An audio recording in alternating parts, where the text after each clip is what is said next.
और उस कढ़ाई से सब्जी तब तक खत्म नहीं होती जब तक कि सभी ग्राहक खा नहीं लेते थे और उस कढ़ाई को उठाने की कोशिश करने लगते हैं। वो साधु बाबा कोई और नहीं थे, हनुमान जी ही थे।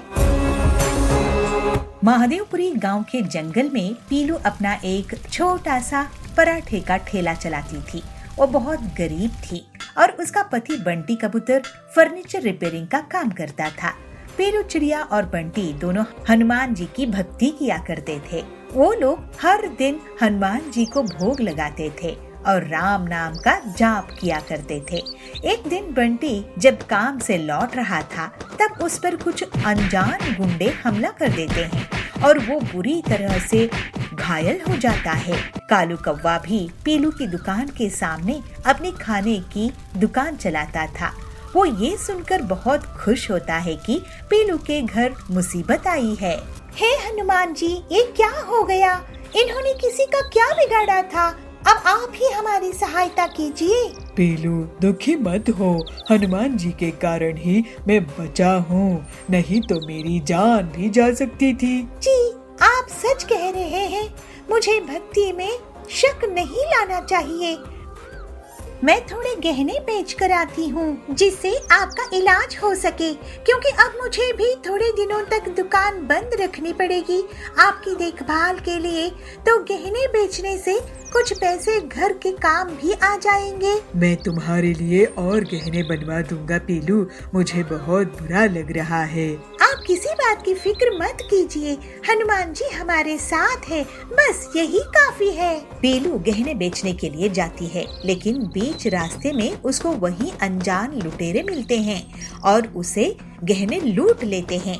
पीलू उदास मन से एक पेड़ के नीचे रोने लगती है।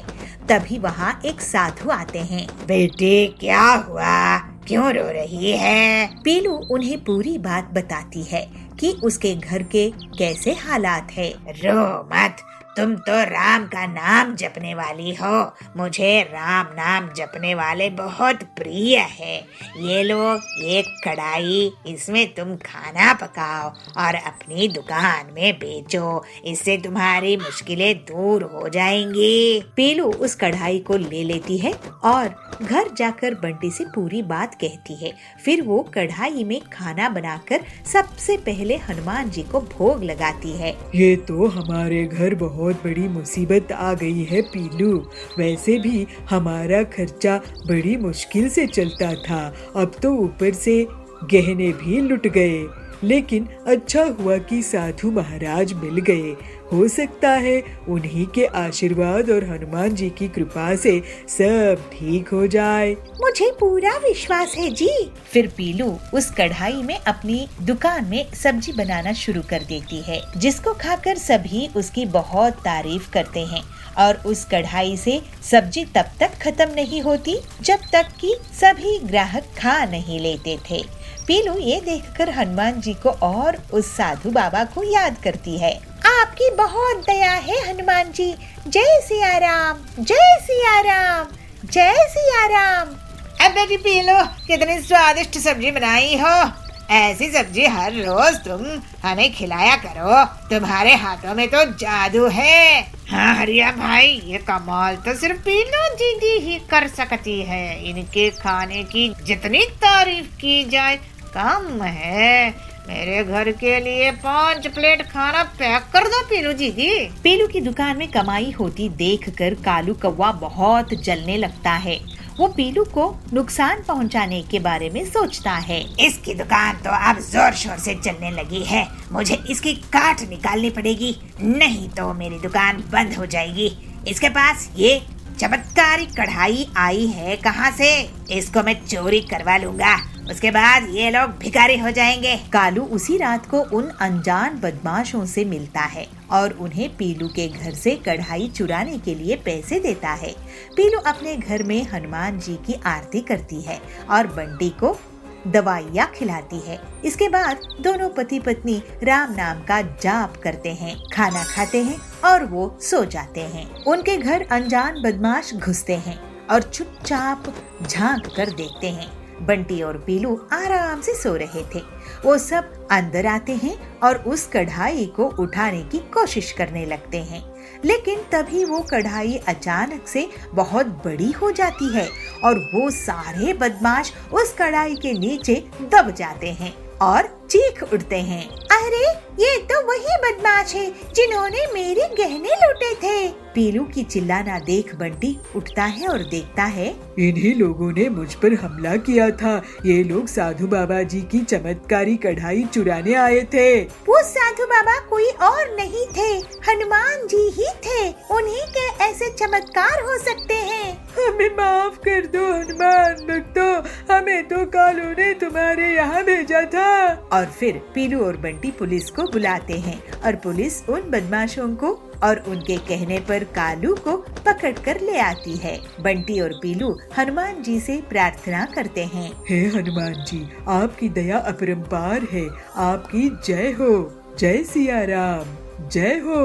कालू अपने लालच के कारण जेल में जा चुका था। बंटी और पीलू अपनी मेहनत और हनुमान जी की भक्ति करते हुए दुकान चलाते हैं और उस कढ़ाई में खाना बनाते हैं। वो लोग हर रोज अब गरीब लोगों को मुफ्त में खाना भी देते थे और हंसी खुशी रहने लगते हैं।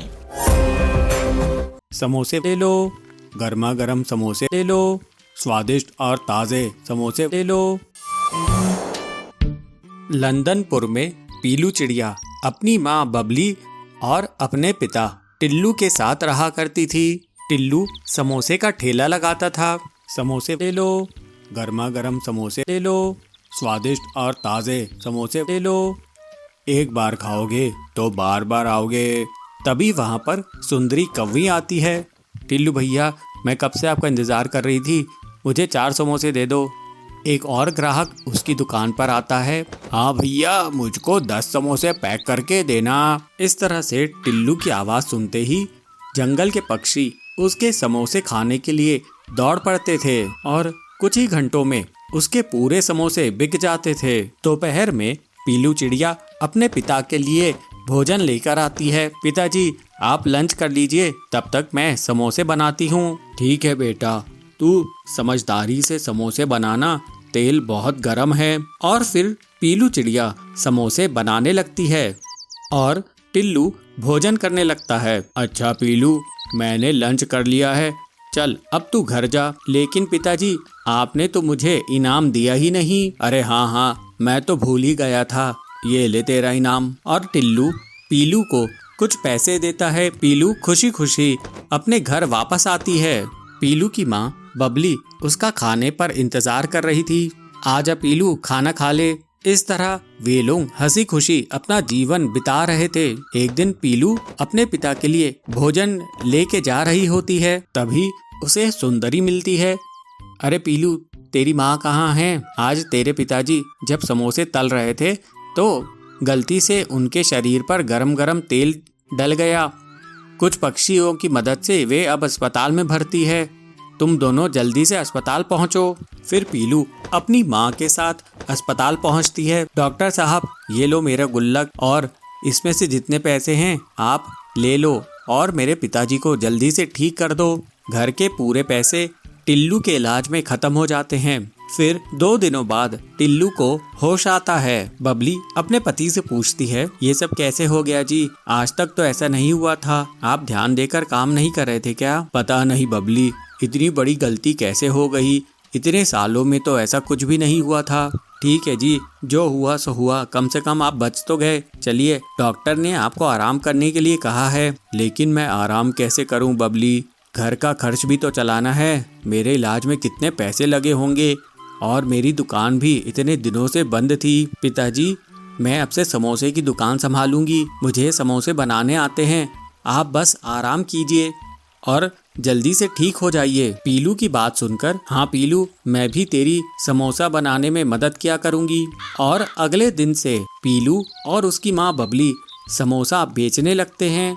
ऐसे कुछ दिन बीत जाते हैं। एक दिन एक पक्षी उनके पास आता है। वो पक्षी उनसे कहता है, अरे मैडम जी, क्या ये टिल्लू जी की समोसे की दुकान है? जी, ये टिल्लू जी की ही समोसे की दुकान है। आप कौन हैं? जी, मैं कड़कनाथ जी के यहाँ से आया हूँ। कल कड़कनाथ जी की बेटी का जन्मदिन है। उन्होंने 200 समोसों का ऑर्डर दिया है और कहा है कि सिर्फ टिल्लू जी के समोसे की दुकान के यहाँ ही मैं ऑर्डर करूँ। आप चिंता मत कीजिए, आजकल मेरे पिताजी की तबीयत खराब रहती है, इसलिए मैं और मेरी माँ समोसे बनाते हैं। आप मुझे सेठ जी का पता दे दीजिए, मैं समोसे भिजवा दूंगी। वो पक्षी कड़क सेठ का पता दे देता है और साथ में 20,000 रुपये एडवांस भी दे देता है। पैसे देखकर दोनों माँ बेटी खुश हो जाती हैं और उसके बाद दोनों माँ बेटी समोसे बनाने में जुट जाती हैं और फिर बहुत कड़ी मेहनत के बाद दोनों 200 समोसे बनाने में कामयाब होती हैं और फिर पीलू उन समोसों को सेठ के पते पर ले जाकर पहुंचा देती है। कड़क सेठ बचे हुए समोसों के पैसे दे देता है और फिर पीलू खुशी खुशी अपने घर आती है और फिर पीलू अपने पिताजी से कहती है, ये लीजिए पिताजी 10,000 रुपये, ये मैंने कड़कनाथ जी के ऑर्डर से कमाए हैं। पैसे देखकर टिल्लू कहता है, पीलू ये तेरी ही मेहनत का नतीजा है, नहीं तो मेरी हालत तो ऐसी है कि हम लोग बर्बाद ही हो गए होते।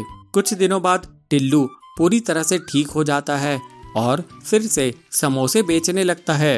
अब समोसे बनाने में पीलू चिड़िया भी उसका हाथ बटाती थी। इस तरह से पूरा परिवार खुशी खुशी रहने लगता है। पीलू गुस्से में उससे कहती है, कड़कनाथ भैया अपने बेटे को संभालो, वो बहुत बदमाश है। एक दिन उसकी हरकतों के कारण आपको बहुत शर्मिंदगी उठानी पड़ेगी। मेरा बेटा घर के अंदर पढ़ाई कर रहा है, तुम्हारा बेटा झूठ बोल रहा है, अब तुम जाओ यहाँ से। कान्हापुर जंगल में सभी पक्षी मिलजुल कर साथ रहा करते थे। उसी जंगल में कड़कनाथ कौवे का परिवार भी रहा करता था। उसका बेटा कालू कौवा बहुत ही शरारती था। उसने जंगल के सभी पक्षियों की नाक में दम कर रखा था। इस तरफ पीलू चिड़िया बहुत सालों बाद माँ बनी थी। उसके घर में खुशियों का माहौल था। एक दिन पीलू चिड़िया अपने पति बबलू से बातें कर रही थी। बबलू जी, बहुत सालों बाद हमें भगवान ने माँ बाप होने का सुख दिया है, हम अपने बच्चे को किसी प्रकार का कोई कष्ट होने नहीं देंगे। हाँ पीलू, तू बिल्कुल सही कह रही है, हम अपने बच्चे को बहुत अच्छा संस्कार देंगे जिससे वो बड़े होकर जरूरतमंदों की सेवा कर सके। हाँ जी, आप सही कह रहे हैं, लेकिन हमें एक बात का ध्यान रखना होगा कि ये कभी भी कालू कौवे से दोस्ती ना करे। आप तो जानते ही हैं कि कालू कौवा कैसे सभी पक्षियों को परेशान करता रहता है। दोनों पति पत्नी अक्सर अपने बच्चे के भविष्य को लेकर चिंतित रहते थे। धीरे धीरे दिन बीतने लगते हैं। एक बार बबलू भोजन की तलाश में बाहर जा रहा था। तब पीलू अपने बेटे से कहती है, चिंटू, हम लोग भोजन की तलाश में जा रहे हैं, तुम अपने घोंसले में ही रहना। अगर कालू कौवा आता है तो तुम उसके साथ नहीं खेलना। ठीक है मम्मी पापा, मैं घोंसले में रहकर आप लोगों का इंतजार करूंगा और किसी के साथ भी नहीं खेलूंगा। दोनों पति पत्नी निश्चिंत होकर वहाँ से चले जाते हैं। उनके जाने के थोड़ी देर बाद ही कालू कौवा उनके घर पहुँच जाता है। चिंटू, ए चिंटू, देख मैं तेरे लिए मूंगफली लेकर आया हूँ। अरे इन्हें खा के तो देख, कितने स्वादिष्ट हैं। कालू भैया, आप यहाँ से चले जाओ, मैं आपकी दी हुई मूंगफली नहीं खाऊंगा। मेरे मम्मी पापा ने आपके साथ खेलने से मना किए हैं। ये सुनकर कालू कौवा बहुत गुस्सा हो जाता है, लेकिन वो अपने गुस्से पर काबू करके चिंटू से एक गिलास पानी मांगता है। चिंटू कालू के लिए पानी लेकर आता है। कालू पानी पीकर चिंटू को पीटने लगता है और उसे डराते हुए कहता है, अपने मम्मी पापा को बता देना कि तेरी पिटाई मैंने की है, तेरे माँ बाप मेरा कुछ नहीं बिगाड़ पाएंगे। जब पीलू और बबलू घर वापस आते हैं तो अपने बेटे की हालत देखकर घबरा जाते हैं। चिंटू अपने माँ बाप को सारी घटना बताता है। पीलू इससे बहुत गुस्से में आ जाती है और कालू के घर जाती है। उस समय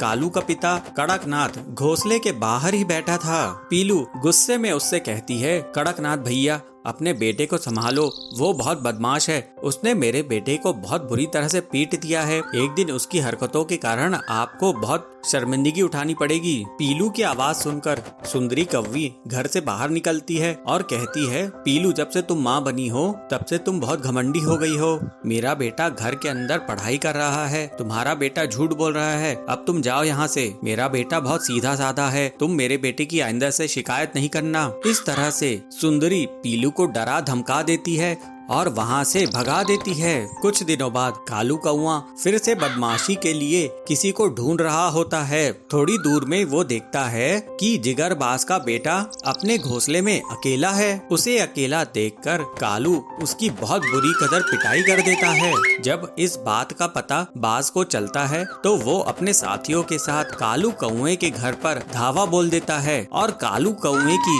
बहुत बुरी कदर पिटाई कर देता है। कालू की पिटाई रोकने के लिए उसका पिता कड़क भी बीच बचाव करने आता है, लेकिन उसकी भी पिटाई हो जाती है।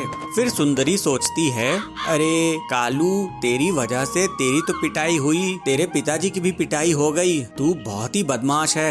आइंदा से तूने किसी के साथ भी बदमाशी की तो मैं ही तेरे हाथ पांव तोड़ दूंगी। इस तरह से कालू की बदमाशी के कारण उसके परिवार को शर्मिंदगी उठानी पड़ती है। पीलू सुंदरी से कहती है, मैं कहती थी ना सुंदरी बहन, एक दिन तुम्हें कालू के कारण शर्मिंदगी उठानी पड़ेगी। अब कैसा सबक मिला तुमको? अब से कालू अपनी बदमाशी करना बंद कर देता है और सभी बच्चे फिर से सुरक्षित हो जाते हैं।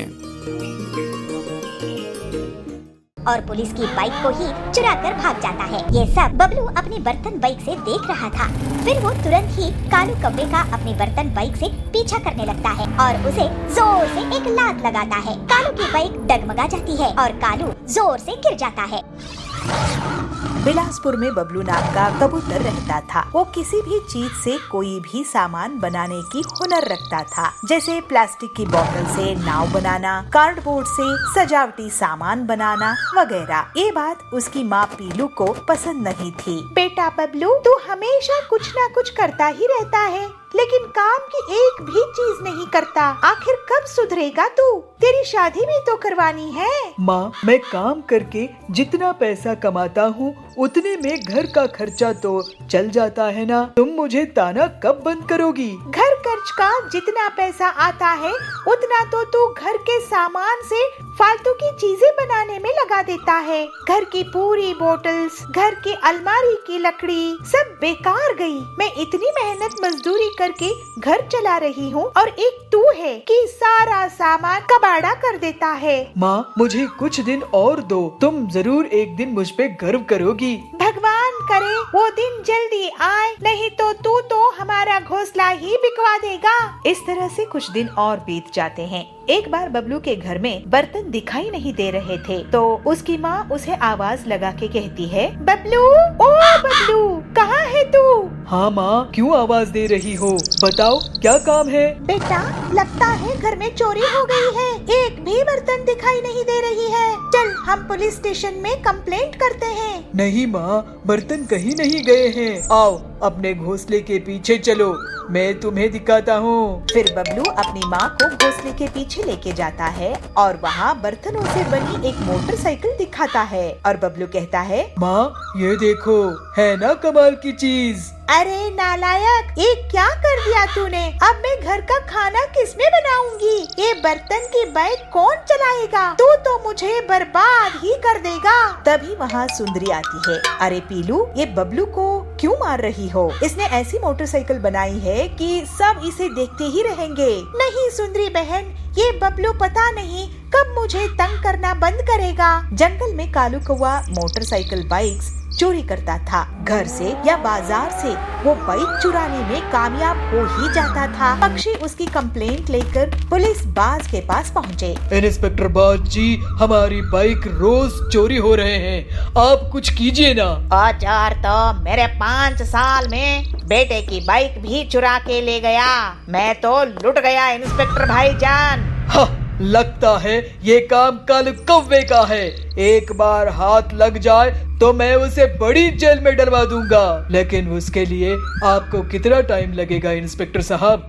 इतने दिनों में तो वो सारे जंगल की बाइक्स चुरा लेगा और किसी के पास मोटरसाइकिल बाइक्स नहीं बचेंगे। हाँ, बंटी जी, कालू को जो कोई भी पकड़वाने में पुलिस की मदद करेगा, मैं उसे सरकार से 50,000 का इनाम दिलवाऊंगा। इस तरह से सभी वहाँ से चले जाते हैं। कालू ये सब दूर बैठकर सुन रहा था। ऐसा क्या?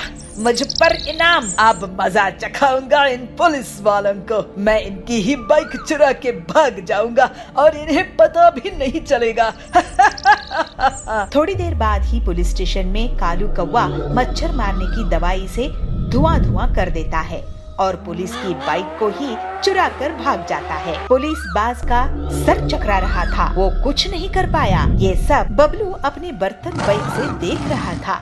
फिर वो तुरंत ही कालू कौवे का अपनी बर्तन बाइक से पीछा करने लगता है और जल्दी ही बबलू कालू की बाइक के पास पहुंच जाता है और उसे जोर से एक लात लगाता है। कालू की बाइक डगमगा जाती है और कालू जोर से गिर जाता है। बबलू अपनी बर्तन बाइक से कालू को पकड़ने में कामयाब होता है और फिर उसे पुलिस स्टेशन लेके आता है। अरे ये क्या? ये कौन सी नायाब बाइक है जिससे तूने मुझे पकड़ा है? ये मेरी स्पेशल बर्तन बाइक है। ऐसी बाइक तो मैंने पहले कभी नहीं देखा। और अब तुम ऐसी बाइक को क्या कैसी भी बाइक को नहीं देख पाओगे, क्योंकि अब तुम जेल में पड़े रहोगे। फिर अगले दिन पूरे जंगल के सामने बबलू को पुलिस के द्वारा पूरे 50,000 का इनाम दिया जाता है। बबलू की माँ बहुत खुश होती है और कहती है, वाह बबलू, तूने तो मेरा नाम रोशन कर दिया बेटा। पूरे गांव में तेरी बर्तन बाइक अब फेमस हो गई है और तू भी। इस तरह से अब बबलू के अनोखे काम पूरे जंगल में प्रसिद्ध हो गए। उसके पास अब पैसे आने लगे और बबलू अपनी माँ पीलू के साथ हंसी खुशी रहने लगा। तुम गरीब लोगों की सेवा के लिए दुकान नहीं खोली है मैंने। मैं तुम्हारी दुकान चलने नहीं दूंगी। मैं तुम्हारी दुकान बंद करवा के ही रहूंगी। जबलपुर गांव के जंगल में बबली कौवी एक ठेले में गन्ने का जूस बेचा करती थी। उसकी दुकान बहुत अच्छे से चलती थी और गर्मी में तो ग्राहकों की हमेशा से भीड़ लगी रहती थी। बबली सबसे बहुत अच्छे से बात करती थी। ऐसे ही बहुत समय तक काम करते हुए उसने बहुत पैसे कमाए और फिर कालू कौवे से शादी कर ली। अपनी सफलता के कारण उसको बहुत घमंड हो गया था और वो गरीब ग्राहकों से बदतमीजी से बात करती थी। बबली दीदी, मुझे 2 ग्लास ताज़ा गन्ने का जूस देना। मैं आपको पैसा कल दे दूंगा। अगर कल पैसे देने हैं तो कल ही जूस पीना। तुम गरीब लोगों की सेवा के लिए दुकान नहीं खोली है मैंने। अरे बबली दीदी, आप ऐसे कैसे बात कर रही है? मैं तो आपका रेगुलर ग्राहक हूँ। देखो बंटी भैया, पैसे रखो और जूस पियो। और हाँ, आज से गर्मी शुरू हो रही है ना, आज से 20 रुपया ग्लास नहीं बल्कि 40 रुपया ग्लास गन्ने का जूस मिलेगा। इस तरह से बबली बहुत घमंड हो चुकी थी। गरीब ग्राहकों से पैसे रखवाती थी, फिर गन्ने का जूस देती थी। कोई गन्ने का जूस नहीं बेचा था जिसकी बबली फायदा उठा रही थी। लेकिन अगले ही दिन बबली की दुकान के सामने पीलू चिड़िया अपना गन्ने का जूस का ठेला खोलती है। उसकी दुकान चलती देखकर बबली उसे जलने लगती है। पीलू चिड़िया, तुम मेरे ठेले के सामने गन्ने का जूस क्यों बेच रही हो? मैं तुम्हारी दुकान चलने नहीं दूंगी। अरे सुंदरी दीदी, गुस्सा मत करो।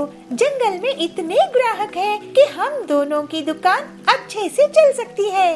पीलू की बातें सुनकर बबली चुप हो जाती है। पीलू अपने ग्राहकों से बहुत अच्छे से बात करती थी, जबकि बबली अभी भी बहुत घमंड से रहती थी। जल्द ही पीलू की दुकान में भीड़ लगने लगती है, क्योंकि वो गन्ने का जूस को सिर्फ 15 रुपए में बेचा करती थी। ये पीलू तो बहुत ही चालाक निकली, सस्ते दामों में जूस बेच रही है। इसकी दुकान बंद करवा दूंगी। मैं भी दाम कम कर देती हूँ, लेकिन उतने पैसों में मैं गन्ने का जूस नहीं बेचूंगी, बल्कि केमिकल वाला नकली मिलावटी जूस बेचूंगी। ग्लास का जंबो साइज बड़ा देखकर जंगल वाले मेरे ही पास आएंगे और पीलू की दुकान बंद हो जाएगी। फिर ऐसा सोचकर बबली अपने घर में केमिकल वाला जूस तैयार करती है और मन ही मन बहुत खुश होती है। जंबो गन्ने का जूस ले लो, जंबो गन्ने का जूस। इतने बड़े गन्ने का जूस कभी नहीं देखे होंगे। जंगल के पक्षी बबली की आवाज सुनकर उसकी दुकान की तरफ भागते हैं और ग्लास का साइज देखकर लालच में आ जाते हैं और सिर्फ कुछ ही मिनट्स में बबली के जंबो गन्ने का जूस बिक जाता है। देखा पीलू चिड़िया, मुझसे पंगा लेने का नतीजा, मैं तुम्हारी दुकान बंद करवा के ही रहूंगी। उसी दिन से पीलू की दुकान में ग्राहकों की कमी होने लगती है और अगले दिन से तो कोई भी उसकी दुकान नहीं जाता है। थोड़े ही दिनों में पीलू को दुकान बंद करने की नौबत आ जाती है। तभी एक दिन डॉक्टर हरिया उसकी दुकान पहुंचते हैं। पेलो, मुझे एक गिलास जूस देना, बबली की दुकान में भीड़ है, मुझे लेट हो रहा है, नहीं तो मैं उसी की दुकान में जाता। ये लीजिए डॉक्टर सर। अरे वाह, ये बहुत ताज़ा है। ऐसा करो, तुम मेरे हॉस्पिटल में रोज 20 गिलास भेज दिया करो मरीज के लिए। पीलू ये सुनकर बहुत खुश हो जाती है और हरिया के मरीज उसके गन्ने का ताज़ा जूस पीकर ठीक हो जाते हैं। लेकिन तभी वहाँ बबली की दुकान से गन्ने का जूस पीने वाले पक्षी आते हैं और उल्टियाँ करने लगते हैं। अरे ये क्या, इन्हें तो उल्टियाँ हो रही है। उनका टेस्ट होता है और उनसे हरिया पूछता है कि वो लोग क्या खाए पिए थे। तब वो बताते हैं कि रोज वो बबली के यहाँ जूस पीते हैं। बबली, तुमने इस गन्ने की जूस में क्या मिलाया है? तुम्हें पता है सबको किडनी में स्टोन्स हो गए हैं, इन सब की तबीयत खराब हो गई है तुम्हारी दुकान का गन्ने का जूस पीकर। अरे ये लोग पीलू की दुकान का जूस पिया करते थे। फिर हरिया बताता है कि पीलू की दुकान के जूस से उसके बीमार मरीज ठीक हो गए हैं। इसके पहले बबली कुछ बोल पाती, सभी पक्षी उसको घेर लेते हैं। बबली, तुम हमसे इतना सारा पैसा लेती हो गन्ने के जूस का, लेकिन ये जहर बेच रही हो। वो पीलू कम दाम में भी हमें स्वादिष्ट और सेहतमंद गन्ने का जूस पिलाती है। अब तुम्हें इसका हर्जाना भुगतना होगा। ऐसा कहकर सभी पक्षी बबली को पुलिस के हवाले कर देते हैं। पीलू पूरी ईमानदारी के साथ स्वादिष्ट गन्ने का जूस बेचना जारी रखती है और जंगल वाले उसकी बहुत तारीफ करते हैं। अब जंगल में बस उसी की गन्ने का जूस का दुकान थी। पीलू और बाकी लोग अब हंसी खुशी रहने लगते हैं। अचानक से खेत में सोने के आलू उग जाते हैं। बंसीपुर गांव में बबलू कबूतर अपनी पत्नी पीलू चिड़िया के साथ रहता था। बबलू बहुत ही मेहनती था। वो साल भर मेहनत करके किसानी करता था, अपनी फसल बेचकर अपना घर चलाता था। पीलू, इस बार मैंने आलू की फसल बोई है और खाद और सिंचाई का भी खास ख्याल रखा है। तुम देखना, इस बार बहुत बढ़िया फसल होगी। भगवान करे ऐसा ही हो, नहीं तो अगर पिछले बार की तरह हमारी फसल बर्बाद हो गई तो हम जीने लायक नहीं बनेंगे। हमारे ऊपर वैसे ही बहुत उधार है। पीलू के घर के पास ही सुंदरी रहती थी। वो पीलू की गरीबी का मजा लेती थी। एक दिन सुंदरी कहती है, पीलू बहन, बबलू भाई, ये मैं क्या सुन रही हूँ? आप लोगों के ऊपर इतना उधार है। ऐसा करो पीलू बहन, मेरे घर आज कुछ मेहमान आने वाले हैं। तुम शाम में आके खाना बना देना। इसी बहाने तुम्हें थोड़ा सा पैसा भी दे दूंगी और तुम्हें भी पैसे देखने को मिलेगा, है ना? पीलू को सुंदरी की बातें बहुत खराब लगती है। वो हर बार उनकी गरीबी का मजाक उड़ा के चली जाती थी। ऐसे ही एक दिन बबलू अपने खेत जाता है। वो देखता है कि उसकी आलू की फसल बहुत बड़ी हो गई है, लेकिन जब वो एक पौधे को निकाल कर देखता है तो पता है कि उसमें आलू नहीं उगा है। इसी तरह वो सारे पौधे देखता है, लेकिन किसी में भी आलू नहीं उगे। बबलू उदास होकर अपने खेत में बैठ जाता है। मेरे खेत में आलू क्यों नहीं उगे? ऐसे तो मैं बर्बाद हो जाऊंगा। मेरे खेत में आखिर फसल क्यों नहीं होती है? ऐसे वो सोच में पड़ जाता है। ऐसे ही सोचते बबलू रोने लगता है। जैसे ही उसके आंसू मिट्टी में गिर जाते हैं तो अचानक से खेत में सोने के आलू उग जाते हैं। आश्चर्य होके बबलू कहता है, अरे भगवान, तेरे बहुत बहुत शुक्रिया। मेरे खेत में तो सोने के आलू उगाए हैं। अब मेरी गरीबी दूर हो जाएगी। फिर बबलू एक बोरी में सोने के आलू भर लेता है और घर लेकर जाता है। बबलू एक सोने का आलू बेचकर घर का राशन ले आता है और पूरा कर्ज भी चुका देता है। लेकिन वो सोने के आलू वाली बात पीलू को नहीं बताता है।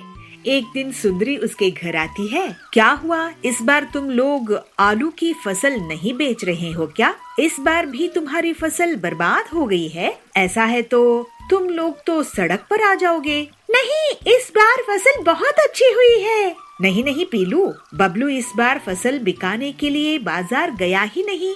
अब तुम ही सोचो कि तुम्हारा आगे क्या होगा। बबलू जब घर लौटता है तो पीलू उससे पूछती है, बबलू जी, पड़ोसन कह रही थी कि आप इस बार शहर के जंगल में आलू बेचने के लिए नहीं गए थे। अगर हमारी आलू की फसल हुई ही नहीं है तो अपने घर का राशन कहाँ से लेकर आए हो? इसके बाद बबलू पीलू को सोने के आलू से भरी हुई एक बोरी दिखाता है। खिड़की में से सुंदरी भी उस सोने के आलू की बोरी को देख लेती है। अरे, इनके पास तो बोरी भरकर सोना है, ये तो मेरे पास होना चाहिए। ऐसा सोचकर वो उनके घर जाती है। तुम दोनों गरीबों को खाना नसीब हो रहा होगा, ऐसा करो तुम मेरे घर खाना खाने आ जाओ। सुंदरी को पीलू और बबलू मना नहीं कर पाते हैं और उसके घर चले जाते हैं। वहाँ सुंदरी उन्हें बहुत बड़ी थाली परोसकर लेकर आती है और उन्हें खाने के लिए देती है। जब दोनों पति पत्नी खा रहे होते हैं, वो चुपचाप उनके घर चली जाती है और सोने के आलू चुराने की कोशिश करती है। लेकिन जैसे ही वो आलू उठाती है, एक आलू पत्थर में बदल जाता है और उसके पैर पर गिर जाता है। उसके चीखने की आवाज सुनकर पीलू और बबलू वहाँ जाते हैं। सुंदरी वहाँ से भाग जाती है। तभी तो मैं सोचूं कि हमेशा हमारी गरीबी का मजाक उड़ाने वाली हमें आज दावत क्यों दे रही है? हमारे पीछे से हमारी सोने की आलू चुराना चाहती थी। ये सुंदरी बहुत लालची है, इसके पास सब कुछ है, लेकिन ये लालच करना नहीं छोड़ती है। इसी वजह से ये आलू पत्थर में बदल गया था। हाँ बबलू जी, आप सही कह रहे हो, लेकिन ये आलू जब तक हमारे घर में रहेंगे, ये हमारे लिए मुसीबत के बीज बन जाएंगे। चलिए इन्हें खेत में गाड़ कर छुपा देते हैं। फिर दोनों पति पत्नी खेत में सोने के आलू छुपा देते हैं। बंटी बहुत मेहनती और ईमानदार था, इसी वजह से उसकी शुद्ध भावनाओं में निकले आंसू से सोने के आलू खेत में उग आए थे। वहीं दूसरी तरफ सुंदरी का मन काला था, इसी वजह से उसके छूते ही सोने के आलू पत्थर में बदल गए। अब बबलू और पीलू की गरीबी दूर हो गई थी और वो दोनों खुशी खुशी रहने लगे।